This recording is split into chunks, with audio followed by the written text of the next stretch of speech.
बच्चों, आज हम लोग अपनी क्लास में एम.एस. सुब्बालक्ष्मी जो हम लोग सबक पढ़े थे, इसकी मश्क देखेंगे इस सबक का कि इस सबक के मश्क को हमें कैसे हल करना है।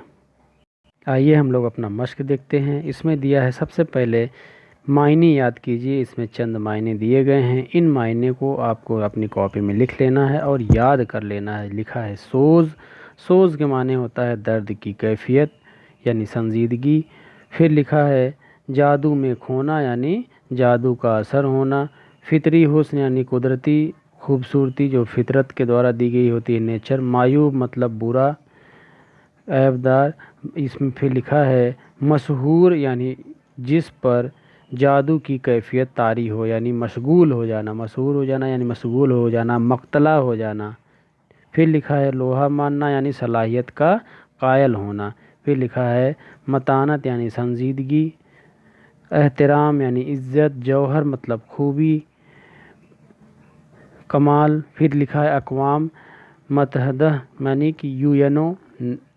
फिर लिखा है फलाही काम यानी भलाई का काम अच्छा। गुलूकार यानी गाने वाली। गुलूकारा मतलब गाने वाली। तो इस तरीके से मायने हैं, और एक सबक पढ़ते वक्त आपको जो और भी मायने लगे हों तो उन मायने को आगे आप ऐसे इजाफा करते चले जाएंगे। फिर दूसरी एक्सरसाइज है, नीचे लिखे हुए अल्फाज को बुलंद आवाज़ से पढ़िए। ये कुछ अल्फाज दिए गए, इनको बुलंद आवाज़ से पढ़ने की से मुराद ये है कि इनकी स्पेलिंग कभी भी आपको लिखते वक्त गलत ना हो, इसलिए दिए गए हैं। तो इनको आप लिख लेंगे और एक बार पढ़ लेंगे। जैसे मौसीक़ियार, दिलोदां, सिर्फ, मायूब, मशहूर, वक्फ। यहाँ एक लफ्ज़ मुतहद जो कुछ नया हमें दिख रहा है, तो इसका मायने होता है मिला हुआ। ठीक है, मुतहद के मायने मिला हुआ होता है। फिर लिखा है जश्न। ये भी आप सबक में पढ़ चुके हैं, तो इनको अच्छे से आप लिख लेंगे और इनको अगर आपको लगे तो मायने भी इनके इजाफा कर लेंगे। फिर हम आगे बढ़ते हैं। तीसरे नंबर में लिखा है सोचें और बताएं।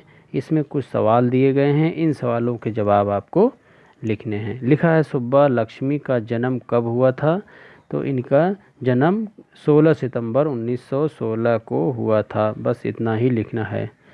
ठीक है, इस तरीके से आपका यह पहला सवाल हो गया। फिर दूसरा, सुब्बालक्ष्मी कौन सी नई रवायत कायम की, तो इस सवाल के जवाब में आप क्या लिखेंगे?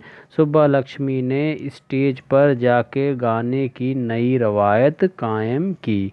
आप दूसरा जवाब लिख लेंगे इस तरीके से, सुब्बालक्ष्मी ने किन फिल्मों में अदाकारी के जौहर दिखाए। इन्होंने कुल 4 फिल्मों में काम किया था, तो उन चारों फिल्मों के नाम आप लोग लिख लेंगे। वो कौन कौन? यहाँ आप लोग देख पा रहे होंगे, ये कुल 4 फिल्में हैं। इनकी पहली है, फिल्म का नाम क्या है? सिवाय सदनम। फिर है शकुंतलाई। फिर है सावित्री और है मीरा। ये कुल 4 फिल्में हैं। इन फिल्मों के नाम हम लोग लिख लेंगे। कौन कौन सी? सुब्बालक्ष्मी ने कुल, जवाब ऐसे लिखेंगे, सुब्बालक्ष्मी ने कुल 4 फिल्मों में काम किया जो इस तरह है। पहली सिवाय सदनम, फिर दूसरी शकुंतलाई, फिर सावित्री और मीरा। ठीक है, तो इस तरीके से ये इस वाले सवाल का जवाब आप लिख लेंगे।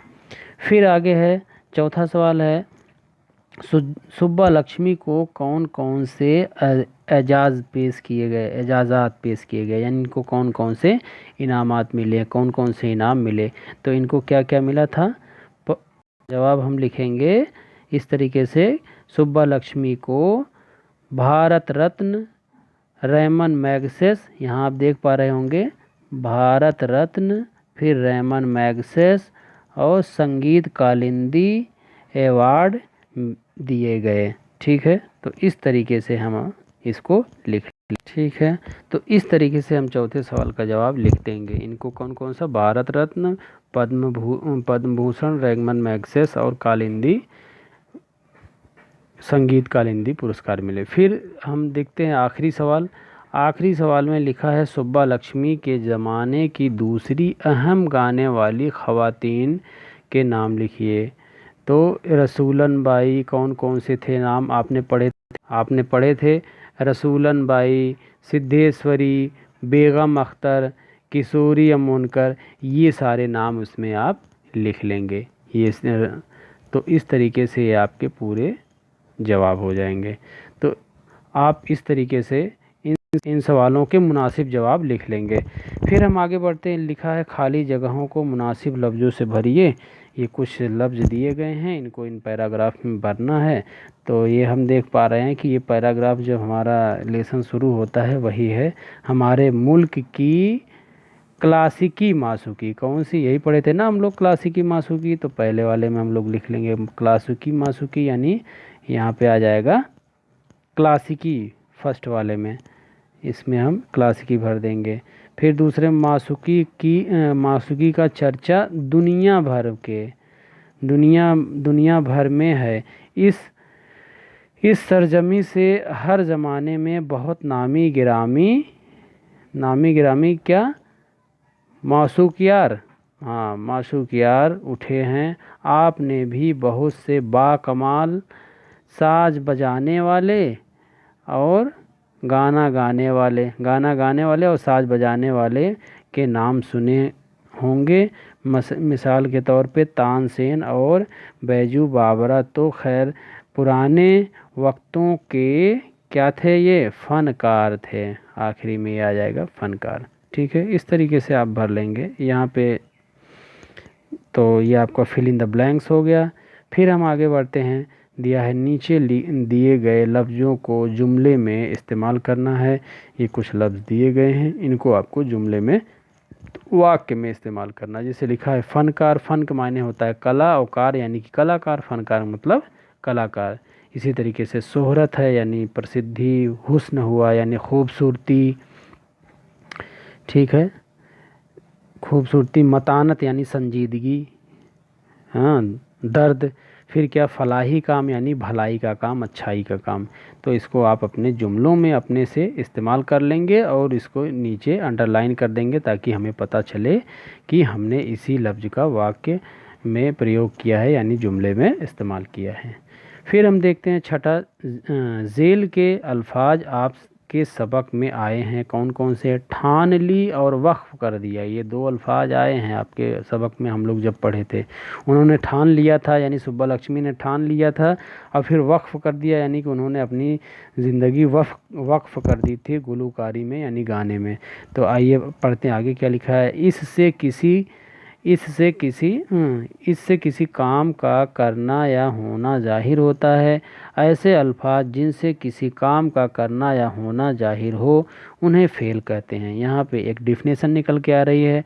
आप एक लिखेंगे हेडिंग फ़ेल और उसमें लिखेंगे परिभाषा उसकी पूरी, यहाँ से डेफिनेशन लिखेंगे। ऐसे अल्फाज जिनसे किसी काम करना या होना जाहिर हो उन्हें हम फ़ेल कहते हैं। आप इस सबक में फ़ेल से 5 मिसालें ढूंढ कर लिखें और 5 आप जो है इसी तरीके से आपको उदाहरण, यानी आपने जो हिंदी में क्रिया पढ़ा है, इंग्लिश में वर्ब पढ़ा है, वही हम उर्दू में हम क्या बोलते हैं, फ़ेल। तो ये फ़ेल लिखेंगे आप हेडिंग और ये डिफिनेशन लिखेंगे और 5 मिसालें जिसमें रहना, खाना, दौड़ना, उठना, बैठना, जो भी तमाम सारे इस सबक में आए हैं तो इनको आप अपने से लिख लेंगे। ठीक है, ये आपकी कवायद थी। फिर हम आगे बढ़ते हैं 7वें नंबर में। इस सबक में एक फ़करा है यानी कि ये कहावत है, अपनी सलाहियत का लोहा मनवाना मुहावरा है। लोहा मनवाना हमने आपको पहले भी क्लास में बताया है, कहावत और मुहावरे में क्या फ़र्क होता है। ठीक है, जिसके अंत में ना है आता है, अमूमन देखा जाता है, कोई फिक्स नहीं है, लेकिन जिसके आखिरी में ना है, लोहा मनवाना, हाँ और भी अभी आगे आप पढ़ेंगे, जिसके आखिरी में ना है आता है वो मुहावरा होता है और जो स्टेटमेंट होता है वो फ़िक्रा होता है यानी कहावतें होती है। तो इसमें दिया है, इसका मतलब ये है कि अपनी बड़ाई या ताकत को मानना। लोहा मनवाना का मतलब क्या हुआ, यहाँ अपनी बड़ाई या ताकत को मनवा लेना। नीचे लिखे हुए मुहावरे को जुमले में इस्तेमाल करना है। ये नीचे मुहावरे कुछ दिए गए हैं, जैसे 4 चांद लगना यानी खूबसूरती बढ़ जाना, इज्जत बढ़ जाना, खूबसूरती बढ़ जाना, है ना। तो आप इसको अपने वाक्य में प्रयोग कर लेंगे। फिर क्या है, मोती लुटाना यानी खुशियाँ मनाना, ठीक है, तो ये दूसरा लिख लेंगे। फिर क्या है, 9 2 11 होना यानी भाग जाना, और लोहे के चने चबाना यानी छक्के छुड़ा देना। तो इस तरीके से ये आपके क्या हैं, सब में आखिरी में ना है ना है ना है आ रहा है, तो ये क्या हैं, सारे मुहावरे हैं। ठीक है, तो इस तरीके से इन मुहावरों को आप जुमलों में इस्तेमाल कर लेंगे। फिर हम आगे बढ़ते हैं 8वें नंबर पे। ये है, इसको जोड़ मिलाना है, यानी कि इनको आपस में जोड़ना है। इसमें एक मिसाल दिया भी गया है, जैसे सितार नवाज कौन थे, पंडित रविशंकर। तो इसी तरीके से शहनाई बजाने वाले कौन थे, बिस्मिल्लाह खां। तो इसको हम इसमें मिला लेंगे। ठीक है, फिर बांसुरी नवाज कौन है, हरि प्रसाद चौरसिया जी थे, हमने सबक में पढ़ा था, इसमें मिला देंगे। गुलूकार कौन थे, पंडित कुमार गंधर्व। पंडित कुमार गंधर्व क्या थे, ये गाने वाले थे, तो इसमें मिला देंगे हम। फिर सरोद नवाज कौन थे, उस्ताद अमजद अली खां थे। और फिर कौन बच रहा है अभी, बस हो गया। इस तरीके से आप में मिला लेंगे। ठीक है, तो इसको आप आमने सामने लिख लेंगे। फिर आखिरी में है अमली काम। कुछ अमली काम दिए गए हैं, इनको आपको करना है, आपको अपने प्रोजेक्ट कार्य में, वर्क में। इसमें लिखा है सबक में कुछ मुहावरे आए हैं, उन्हें तलाश करके अपनी कॉपी में लिखना। इस सबक में अभी तक हमने जितने मुहावरे पढ़े हैं उसको लिखना है। फिर लिखा है अपनी ज़िंदगी का कोई ऐसा वाक़या लिखिए जब आपने किसी मुश्किल का सामना किया हो और अपनी अपनी हौसलामंदी और मेहनत की मदद से कामयाब हुए हों। यानी कि आप अपने ज़िंदगी का कोई ऐसा वाक़या हो जिसमें आपने मेहनत किया हो और अच्छा किया हो आगे चल के, तो उसको जो है अपने प्रोजेक्ट वर्क में अपने लफ्ज़ों में लिखना है। तो इस तरीके से आपकी एक्सरसाइज रही। उम्मीद करते हैं आपको समझ में आया होगा, आप इसको कर लेंगे। मिलते हैं अगली क्लास में। जय हिंद, जय भारत।